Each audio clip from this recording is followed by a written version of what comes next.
Aloha! You are listening to Inside the Desert Oasis Room, episode number 214. This episode is sponsored by the Tiki Bar T-Shirt Club, where their monthly T-shirt designs pay tribute to a Polynesian bar or restaurant from days long past. Each design is available for a limited time and will never be produced again. For the collectors out there, be sure to check out their subscription program, where they offer a discounted 3, 6, or 12-month plan, or you can always buy shirts one at a time. For more information and to check out this month's shirt, visit tikibartshirtclub.com. This podcast is sponsored by Frogtown Brewery, an independent craft brewery and tap room located in Northeast Los Angeles. Stop in and enjoy one of their excellent beers from their ever-changing, diverse menu.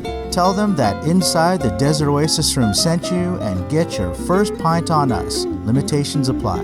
For more information, go to frogtownbrewery.com and follow them on social media at Frogtown Brewery. Today we are joined by burlesque performers Misspent Youth and Veronica Voss, the reigning Miss Hollywood Burlesque. Learn about the history of burlesque, their backgrounds in burlesque, and get details on their upcoming Hollywood Burlesque Festival, coming March 17th, 18th, and 19th in Hollywood, California. As always, I hope you enjoy this episode as much as we did bringing it to you. If you'd like to follow our adventures, check out our YouTube channel at youtube.com/PolynesianPop, where we chronicle events, bars, travel spots, cocktail tutorials, and more. And if you enjoy this podcast, please consider becoming a patron at patreon.com/PolynesianPop, where membership grants you early access to podcasts and videos, front-of-the-line privileges to new merch releases, as well as exclusive content, meetups, and screen credits. Alrighty, let's get into this. Make yourself a cocktail and join us inside the Desert Oasis Room. And give it up for Misspent Youth and Veronica Voss.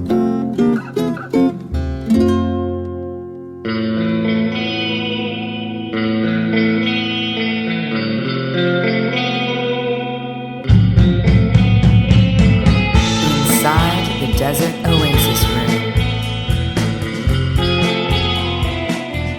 All right. I know, I had my hands here, so I was like, Okay, we are on. Welcome, ladies. hi. Hi. Thanks for joining us inside the Desert Oasis Room tonight for a Sunday Fun Day session. I'm excited to talk burlesque with you. We're excited too. So, burlesque is this kind of subculture that's been part of the tiki world for a while. But I don't think everybody knows like the ins and outs of it, because it really is kind of its own thing, right? So I'm curious if you could tell our listeners that are not familiar with burlesque. Let's start with telling them what burlesque is, and maybe you can give us a little bit of a history behind that. Sure. So I classify burlesque as the art of the tease. So it's a strip tease, and it's all about seduction and leaving the audience wanting more, anticipation. So it's evolved a lot over time. Burlesque has been around for a really long time in different forms. It became really popular in the 20s, right? We had a big sexual revolution in the 20s. Women were more open with their bodies, and so it really hit its heyday in the 20s, 30s, 40s, and 50s. In the 60s, it started to fade out and kind of get replaced by go-go. Oh, that's like interesting. Mm-hmm. So go-go is part of the history. Well, I mean, if you think about a lot of go-go performers, a lot of go-go dance was to live bands, and they're pretty scantily clad. So it was just, a change in the time, a change in the music. Okay. And so that's sort of, it stayed around through the mid 70s, and then it kind of sort of faded out, and then it had a resurgence in the late 90s. Well, I think it started around the late 90s because of the resurgence of the Pussycat Dolls, which is not, in my opinion, like what we necessarily think of as burlesque now, but that did become like a very popular thing in the 90s, and that's kind of what a lot of people still hold on to as what burlesque is. That's interesting. I was literally watching a documentary on the Viper Room and how that became like a huge part of like what people think of as what burlesque is, which was interesting. That's super interesting. I had no clue. Okay, so let me ask you this. So, you know, this tiki world that we all live in, right? A lot of what we're trying to do is emulate the old bars of Don the Beachcomber and Trader Vic's and the luau and all that kind of stuff. Is burlesque doing that for any specific time period? So in this subculture that is burlesque today, is that the notion is to bring back something that happened earlier in the 20th century? That's definitely one style. So nowadays we typically divide burlesque into classic and neo. Oh, okay. Yeah, so classic is definitely all about like the 1920s through 50s. That's what I sort of specialize in. So it's a lot of parade and peel. It's about the lavish costumes, a lot of classic moves. You can do classic burlesque moves to modern music. That's definitely also a viable option. Whereas neo are like more modern dance styles, more wacky, off the wall, cosplay. So and then there's kind of everything in between. You know, the good thing about burlesque is you can kind of make it whatever you want it to be. Okay, so I assume that like with the tiki world, right? So, and I'm sorry that I keep referencing that because I'm a tiki guy, so that's kind of how I'm relating all of this, right? So in the tiki world, we have like our real life daytime jobs, daytime names, daytime personas. And then we have our tiki names and our tiki characters, our tiki style, and our tiki life. Is that the same thing with the burlesque 100%. world? It is. Absolutely. Yes. Like you have your house outside and then your little tiki room. Right, absolutely. Right. Where we have our apartments and then our burlesque room with all of our burlesque stuff. It's very similar in that way. Like a lot of people have a day job. And then they get to be who, like, we get to be. And they get to be someone else, right? So it's also like a form of escapism then, just like tiki. I feel like I actually get to be more myself when I do burlesque. Oh, really? As opposed to during the day where I work in a very corporate environment. And I don't necessarily identify as being a very corporate person. Okay. So I get to, because I do classic, but I mostly work in the neo burlesque world. So for me, getting to be myself is what I feel when I do burlesque.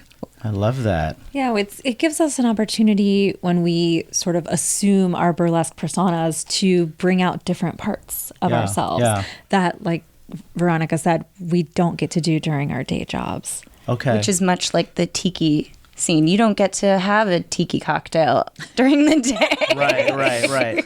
Yeah, it is. So it really is escapism. It's its own form of escapism, just like all of these other things that people do for escapism, right? So that's interesting. So, wow, I have so many questions for the both of you, and I don't even know where to start.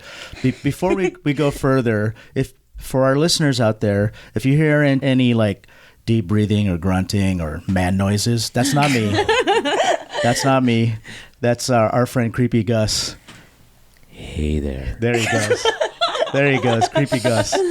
You know our friend Gustavo from Frogtown Brewery and Voodoo Disciples. He's here with us today because we've got something that we want to share with you, which we'll be talking about a little bit later. But before we get to that, I want to talk a little bit more about what the two of you do. I'm going to start with Miss Spent Youth. Can you tell us how you got started in burlesque? Sure. I actually got started. My husband and he was a musician, and he and I wanted to create a variety show. a very classic 1920s through 40s style variety show. So we started going to burlesque shows in LA to see what the local talent was out there.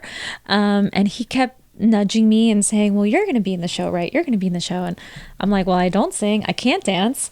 I mean, I'm... Oh, that's interesting. Yeah, I just thought like, well, if you're going to be dancing on stage, you better know how to do the splits and you better know how to do lots of 5, 6, 7, 8 choreography. And as I started going to shows, I really realized that that's not the case, specifically for like classic. So I wound up mentoring under Lily Von Stoop, who was, we call her the foul mouth godmother of LA Burlesque. Oh, I love it. She's mentored about probably 90% of the performers in burlesque right now. So I took class with her and just said, okay, I'll try it. You know, well, let's see. I don't know. And my first debut performance was kind of amazing, and it's taken over my life pretty quickly after that. I love it. What was it kind of intimidating for you in the beginning? Because if you weren't a performer, was it awkward? For me, taking my clothes off on stage was the easy part. It was really? Yeah, it was the dancing. I was really... There he is, creepy Gus. Of course. But yeah, I was really nervous about dancing. You know, I mean, I had taken dance in middle school, high school, but choreography, like memorizing choreography seemed very like daunting to me. And I didn't feel like I was very talented in that arena, and I'm not flexible. So, you know, in my mind, I had this picture of you've got to be able to do high kicks and splits and, you know, roll around on the ground on your knees and stuff like that. And I knew I wasn't going to be able to do that. So once I got over that and found my style, which is more like a parade and peel style, which requires like a lot less dance technique. Okay. I just fit right into it and became really comfortable. And how did you find that style for yourself? Is it just through trial and error, going up and trying different things and finding what was most comfortable for you? Yeah, and watching a lot of burlesque. Anyone who wants to get into burlesque, watch all the burlesque you can, because seeing other performers and paying attention and going, wait a second. And you saw a style that you probably gravitated towards, right? And you said, I think I like this style better. You know, what's crazy to me is, so, and I use like relational stuff all the time and examples, so you'll have to excuse me about that.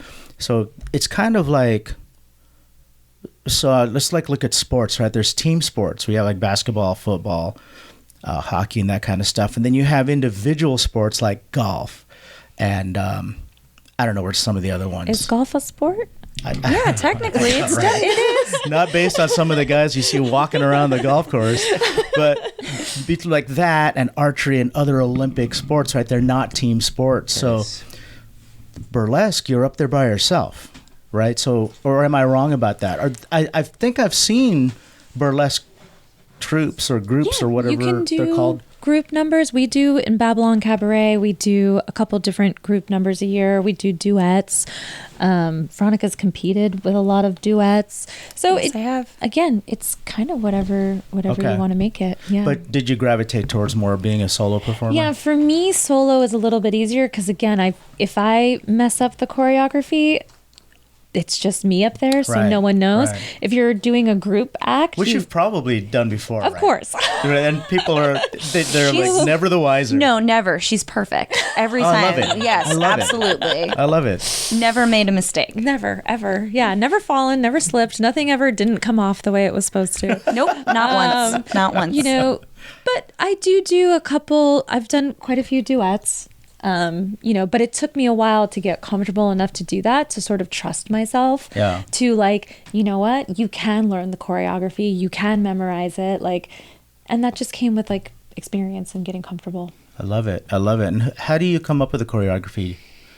For me, I know it's different for everyone. I start with the costume. So I pick out the song and then I pick out the costume that I feel like is going to work with it. And then I just play in front of the mirror. You know, I just play and I take notes, and usually I have like video set up and I'll kind of film myself and go back and watch it, and this worked, this didn't. And then I just sort of put it together. Okay. Wow. There's a lot behind it. And a lot of rhinestoning. There's an immense amount of rhinestoning. Rhinestoning. I think the guys call that bedazzling, right? Bedazzling, You did that to your car. I You did it. You made a little license plate frame that was all bedazzled, right? Sure.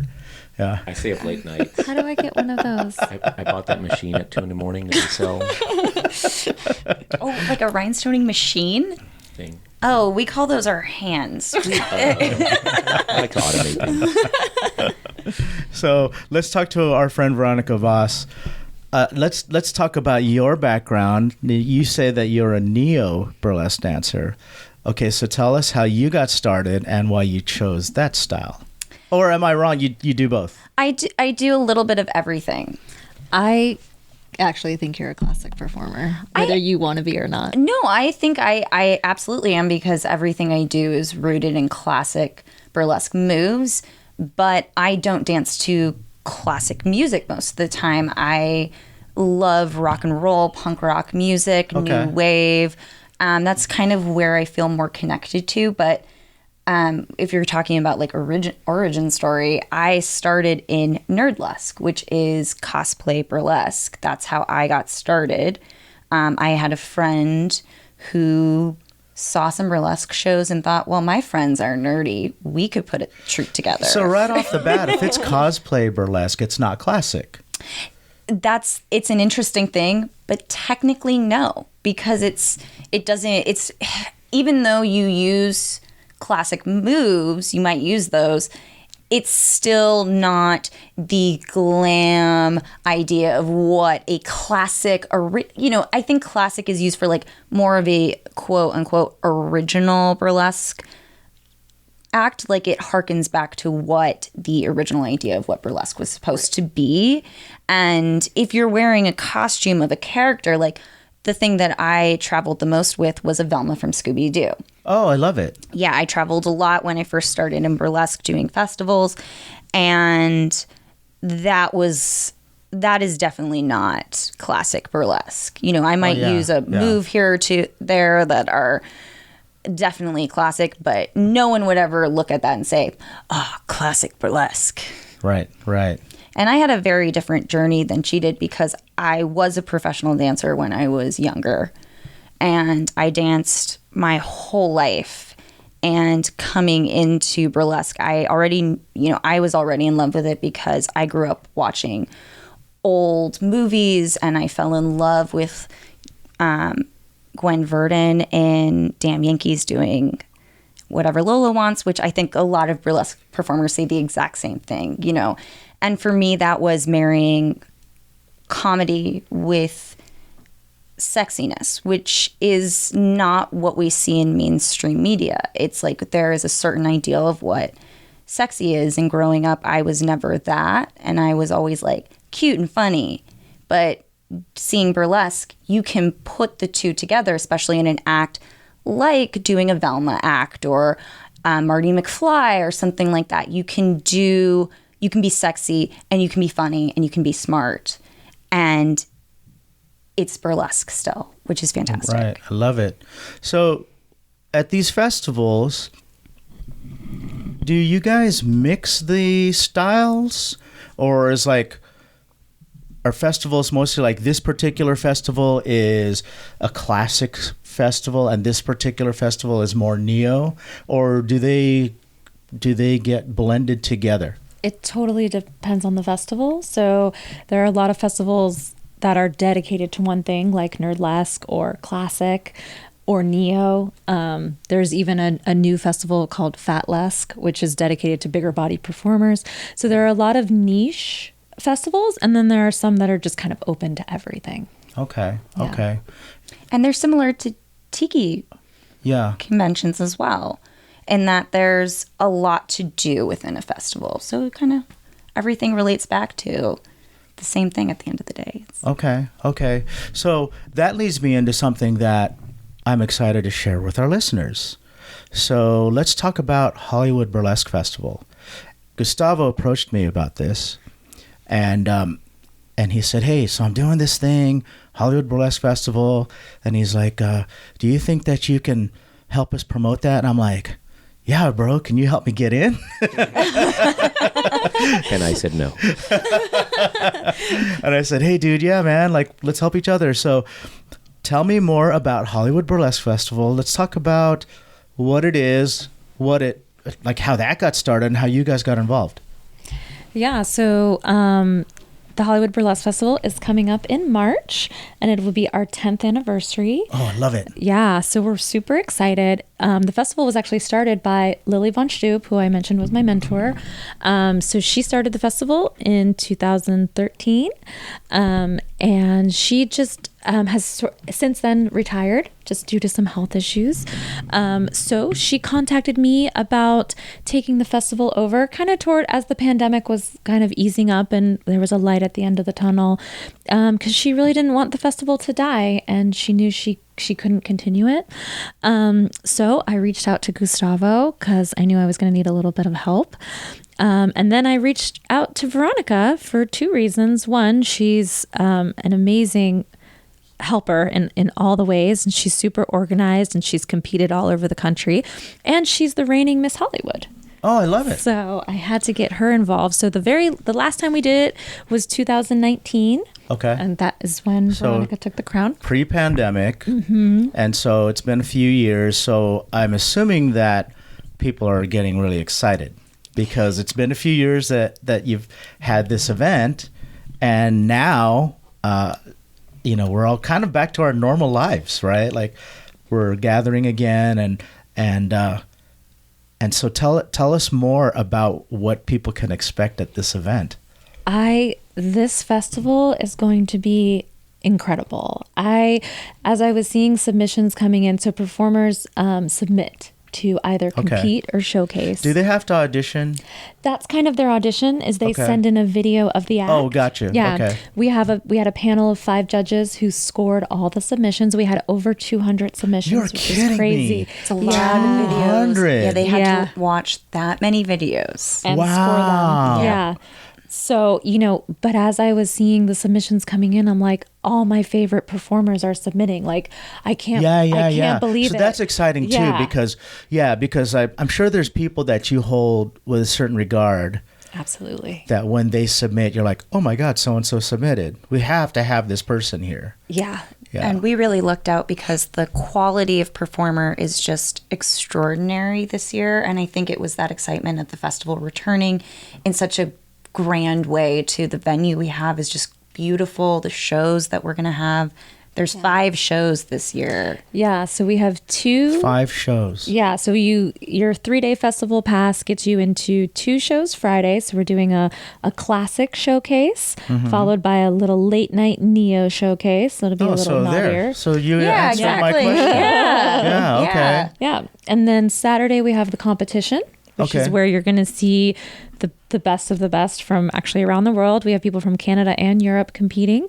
And then Sunday at the Frogtown Brewery, we have our cosplay brunch, which will be some comedy acts. The cosplay. It's all in there. Yeah, it nerd all labs. together. Love it. And then just our closing showcase Sunday night. So it's a full weekend. And then also on Saturday, we're going to have classes and workshops for the public as well, kind of like at a tiki event. Love it. And we have vendors, so you can shop. This is it's kind of a lot going on. It is. It's a whole weekender. Yeah. Oh, Yeah. for sure. And we really lucked out as far as our headliners. So since we're coming back and this is our 10th anniversary, I wanted all of our headliners to be from Los Angeles. Oh, awesome. Yeah. Okay. I mean, in years coming, we'll bring in headliners from everywhere, but I just felt like let's make them all hometown headliners. Yeah. And I kind of just pulled in every favor I had from from the years of being in the burlesque community. But I mean, our lineup is insane. So do these weekenders happen regularly? Or Yes. is this something is it like the tiki scene too, where you have, like, there's a season? Well, we call it like tiki season, right? Kind of starts in the spring. And from somewhere around March or April, there's a weekender like every month. And some months there's several like back-to-back or overlapping, Yeah, absolutely. There is absolutely a season but also it goes year round. There are festivals in almost every state. There's festivals in almost every country, to be honest, in Italy. So this in is France. really this is really worldwide. big community, a big Huge. subculture. It's Huge. really been growing. So obviously, Dita Von Teese is probably the most well-known burlesque performer, but she's done a lot for the burlesque community Sure. and in bringing it to the popular culture. And so that's really over the past, I've been performing for about 8 years and watched it skyrocket in that time period. Okay. Wow. That's exciting. Okay. So can I ask what you guys are doing for the festival? Like what your numbers are going to be? Or is that going to be a surprise? Do people have to be there to see that? Well, so I won the last festival, and I get to do a step down performance. It's like, Like when you hand off. but it's title. an act. So that is a secret. Okay. It's a secret, but it's 4 years in the making now. It's been so long that it's a lot of pressure. I was going to say, Yeah. do you feel the pressure? Yes, I do. Especially right now. Especially right now. Do you guys get stage fright when you're up there? Oh, absolutely. Yeah, sometimes. How do you deal with that? I get it before. When I'm on, because I feel the most comfortable when I'm on stage. Honestly, like, I'm just a weird person, and like beforehand I get like these fears, like, oh no, these people aren't gonna like me, and then I'm on stage and I'm like, oh no, they're gonna love me. Yeah. I tell my students, this is what I do as I'm like getting ready in the mirror. I just repeat back to myself every compliment anyone's ever given me Love it. to just like hype myself up. How long are you in the mirror for then? Well, not every compliment, love it. but I am in the mirror for a while. But yeah, I just kind of run through like nice things that people have said to me or compliments, things that fans have said to me. And it just kind of peps me up and helps with those jitters. Oh, and it's funny because I was thinking there was this episode of the Brady Bunch. This is going to be good. Where, Yes. Continue. Who was it that had to make a speech in front of everybody? And was it Marsha? And she was super nervous. And the advice she got was just picture everyone naked. But so you guys are dancing up there, but you're the one taking your clothes off. And if you get nervous, right, just picture the audience naked too. Is that? That might freak me out. I don't really have time to think about that. I'm busy. Yeah, we've got lights in our eyes, and Yeah. honestly, depends on the venue, but you can't see very much anyway when you're up there. Yeah, you kind of forget about that. Burlesque is an interesting performance style because it is very engaging. It's like, if you can't see the audience, you're pretending like you can. But very often, like when I do, it's like you make direct eye contact and you're connecting and you're feeding off of their energy. So it's like that does pump you up. Or if you see that they're not pumped up, it helps you figure out where to go, and you're involving the audience, and it becomes like a shared experience almost. And that really, like, you forget that you're nervous because you're reacting to what people are giving. It's a give and take. Yeah, absolutely. So something that I learned by talking to another dancer is that you guys make your own costumes, right? Oh, yes. Well, some of us that are not good on the sewing machine have other people make them, but yes. I do not sew, but I rhinestone and You bedazzle. we will not be referring to it as bedazzling. Certified bedazzler. I do not accept that. I rhinestone. Okay, I take it back. But I like heavily rhinestone. But seriously, my I mean, like, there's a costumes. lot of work that goes behind the Yes. costumes. Hours. Do you ever lose any pieces? Yes. Does it happen every time? No. Oh no. No. We have a stage kitten, which is Right. a very important job. So, or it could be a stage panther as well.